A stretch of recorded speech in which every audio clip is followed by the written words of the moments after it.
আসসালামু আলাইকুম। কেমন আছেন আপনারা সবাই? আশা করি ভালো আছেন। আজকে এটা একটু ডিফারেন্ট ভিডিও হবে আমার মনে হয়। আর আপনারা দেখতে পাচ্ছেন আমার দুই পাশে দুই ধরনের জিনিস আছে। এক পাশে হচ্ছে প্রজেক্টর আর এক পাশে হচ্ছে টেলিভিশন। আসলে এই দুইটা জিনিসই এখন আমরা সার্চ করছি, আমরা কিনতে চাচ্ছি। আপনার প্রয়োজন অনুযায়ী আসলে আপনি কোনটা কিনবেন, এই বিষয়টা আজকে আপনাদেরকে একটু ক্লিয়ার করতে চাই। যে আসলে অনেকে দ্বিধাদ্বন্দ্বে থাকেন যে আমি আসলে প্রজেক্টর কিনবো নাকি টিভি কিনবো।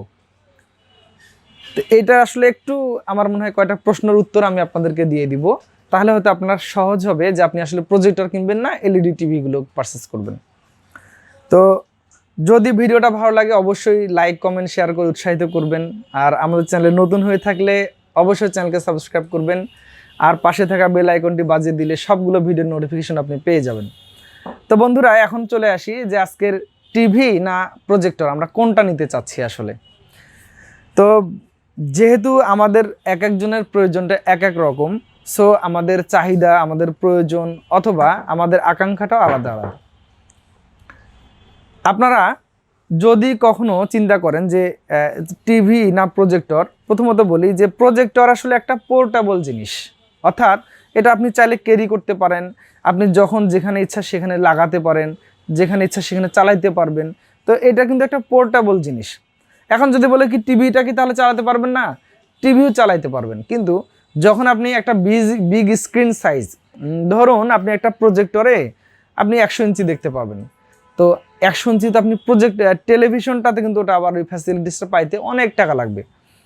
ইভেন 100 ইঞ্চি সাইজের একটা প্রজেক্টর ক্যারি করা কোনো ব্যাপারই না। আপনি হাতে করে নিয়ে গেলেন, ব্যাগে করে নিয়ে গেলেন, নিয়ে যেয়ে আপনি যেখানে ইচ্ছা আপনার প্রজেক্টর স্ক্রিন লাগিয়ে দিয়ে অথবা পরিষ্কার একটা দেয়ালে লাগিয়ে দিয়ে আপনি প্রজেক্টরটা দেখতে পারবেন। স্মার্ট টিভিতে বা টেলিভিশনগুলোতে কিন্তু আপনি এই ফ্যাসিলিটিসটা পাবেন না। সো এই দিক দিয়ে বিবেচনা করলে আপনি যদি বিগ স্ক্রিন সাইজে যখন তখন যেখানে সেখানে দেখতে চান অথবা অফিসিয়াল প্রোগ্রাম করতে চান, সেক্ষেত্রে প্রজেক্টর আপনার জন্য সবচেয়ে ভালো। এখন আসি যে আমি কতদিন ব্যবহার করব। আসলে একটা প্রজেক্টর যদি আমরা বলি যে 5 বছর, 3 বছর, 7 বছর ব্যবহার করব, এটা কিন্তু আসলে একটু অস্বাভাবিক হতেও পারে। অনেক সময় হয়তো যদি লাক ভালো থাকে একটা প্রজেক্ট আপনার দীর্ঘদিন টিকবে, লংজিভিটি অনেক ভালো পাবেন। আবার যদি দেখা যায় যে আপনার কোনো কারণে হয়তো নষ্ট হয়ে যেতেও পারে, কারণ প্রজেক্টর যে ল্যাম্পগুলো থাকে এই প্রত্যেকটা ল্যাম্পের একটা করে হচ্ছে লুমেন্স থাকে, মানে পাওয়ার থাকে প্রত্যেকটা ল্যাম্পের। যখন ওই প্রজেক্টর ওই ল্যাম্পটা ওই পাওয়ারটা শেষ হয়ে যাবে তখন সে আর কাজ করবে না। তার মানে হচ্ছে যে এখানে একটা লিমিটেশন আছে। এই দিক দিয়ে যদি আমি আবার বিবেচনা করি, একটা টেলিভিশনে কিন্তু ওই লিমিটেশনটা নাই বললেই চলে, কারণ এখানে ল্যাম্প বলতে কোনো কিছু নাই, এটার চলতেই থাকবে আনলিমিটেড।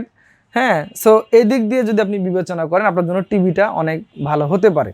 আর যদি বলেন যে আমার ল্যাম্পের পাওয়ার, সেক্ষেত্রে অবশ্যই প্রজেক্টরটা আপনার জন্য না হওয়া উচিত।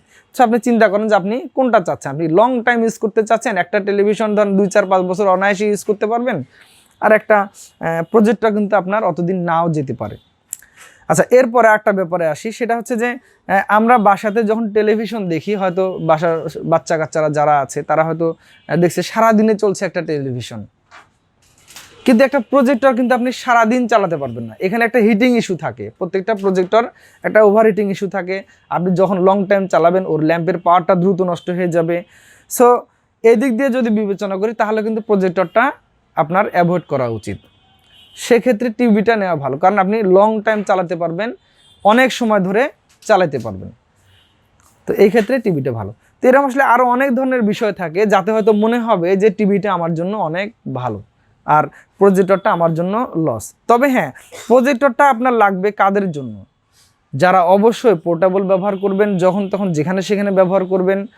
তারপর হচ্ছে যে ধর মাঠে ময়দানে ব্যবহার করবেন, বড় স্ক্রিন সাইজে ব্যবহার করবেন, তাদের জন্য কিন্তু প্রজেক্টরের কোনো বিকল্প নেই। সামনে খেলাধুলা আসছে, হয়তো অনেকে আউটডোরে আপনার খেলাধুলা দেখবেন, অনেক ক্লাবে বসে দেখবেন, অথবা কোনো হাটে বাজারে বসে দেখবেন, আপনার টিভি দিয়ে সেখানে কুলাইতে পারবেন না। সো আপনি আলটিমেটলি সেখানে আপনার প্রজেক্টর প্রয়োজন হবে। তো আমার মনে হয় আপনারা যদি প্রজেক্টর অথবা টিভির বিষয়ে এই জিনিসগুলো মাথায় রাখেন যে হ্যাঁ আমি লং টাইম ইউজ করব, আমার হয়তো অনেক দিন চালাতে হবে, সো আপনি টিভিটাতে যান।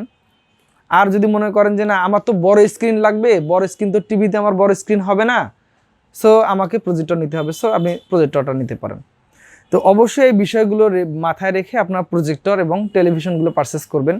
আর যখন আপনি টেলিভিশনগুলো পারচেস করবেন, আপনার তো স্টেপ আছে, এগুলো চাইনিজ টেলিভিশন আছে, একটি হয়তো 1 বছর ওয়ারেন্টি থাকে, কোনোটা হয়তো 2 বছর ওয়ারেন্টি আছে, ব্র্যান্ডেরগুলো হয়তো 5 বছর ওয়ারেন্টি থাকে, 4 বছর ওয়ারেন্টি থাকে, বিভিন্ন ব্র্যান্ডের বিভিন্ন কোয়ালিটি থাকে। ওয়ারেন্টি সার্ভিসটা কিন্তু আবার টিভিতে একটু বেশি পাবেন। প্রজেক্টরগুলো নর্মালি ওয়ারেন্টি একটু কম হয়, হয়তো যেগুলো চাইনিজ প্রজেক্টর এগুলোতে হচ্ছে আপনার সার্ভিস ওয়ারেন্টি পাবেন, আবার হয়তো যেগুলো ব্র্যান্ডের প্রজেক্টর সেগুলোতে 1 বছর অফিসিয়াল ওয়ারেন্টিগুলো পাবেন। সো এটাও একটু খেয়াল রাখবেন, ওয়ারেন্টির বিষয়টা মাথায় রাখবেন। সর্বোপরি যদি বলি, প্রজেক্টর এক শ্রেণীর মানুষের এমার্জেন্সি লাগবেই, আবার টেলিভিশন এক শ্রেণীর মানুষের নেওয়া উচিত যারা লং টাইম ইউজ করবে। আর যারা অবশ্যই শর্ট সময় অথবা অল্প অল্প সময় কিন্তু আউটডোরে বাইরে বিভিন্ন সময় বিভিন্ন জায়গায়, তাদের জন্য প্রজেক্টর অবশ্যই দরকার। তো বন্ধুরা, আমার মনে হয় আমি আপনাদেরকে চেষ্টা করেছি যে আসলে প্রজেক্টর আপনার নেওয়া উচিত না কি, আপনি এখন হয়তো বুঝতে পারবেন। তো আপনি অবশ্যই ভেবেচিন্তে আপনার জন্য বেটার ডিসিশনটা নেবেন। আপনার কষ্টের টাকা অবশ্যই যেন সেটা কাজে লাগে, যেটা লং টাইম আপনি সেটা দিয়ে সার্ভিস পান, এটা খেয়াল রেখে আপনি আপনার পণ্যটি পারচেস করবেন। আমাদের কাছে সব ধরনের প্রজেক্টর, সব ধরনের এলইডি টিভি আমরা সারা দেশে সরবরাহ করছি। আপনি চাইলে আমাদের কাছ থেকে সংগ্রহ করতে পারেন। যে কোনো প্রয়োজনে আমাদের ওয়েবসাইট ভিজিট করবেন, সেই সাথে আমাদের হোয়াটসঅ্যাপে যোগাযোগ করতে পারেন, ইভেন আমাদের ফেসবুক পেজে যোগাযোগ করে আপনি এগুলোর বিষয়ে জেনে নিতে পারেন। আরও যদি আপনার কোনো বিষয়ে কনফিউশন থাকে, জানার থাকে, অবশ্যই কমেন্ট বক্সে কমেন্ট করবেন, আমরা সেগুলো অ্যান্সার দিয়ে দেবো ইনশাল্লাহ। এবং সেই সাথে আপনার পছন্দের কোনো প্রয়োজনীয় ভিডিও থাকলে সেটা জানিয়ে দেবেন, আমরা সেগুলো বানানোর চেষ্টা করব। তো সকলের সুস্থতা কামনা করছি। আর যদি ভিডিওটি ভালো লাগে অবশ্যই শেয়ার দিয়ে দিবেন একটি, আর আমাদের চ্যানেলকে সাবস্ক্রাইব করবেন। আগামীতে আরও কোনো নতুন ভিডিও নিয়ে আসবো। আল্লাহ হাফিজ।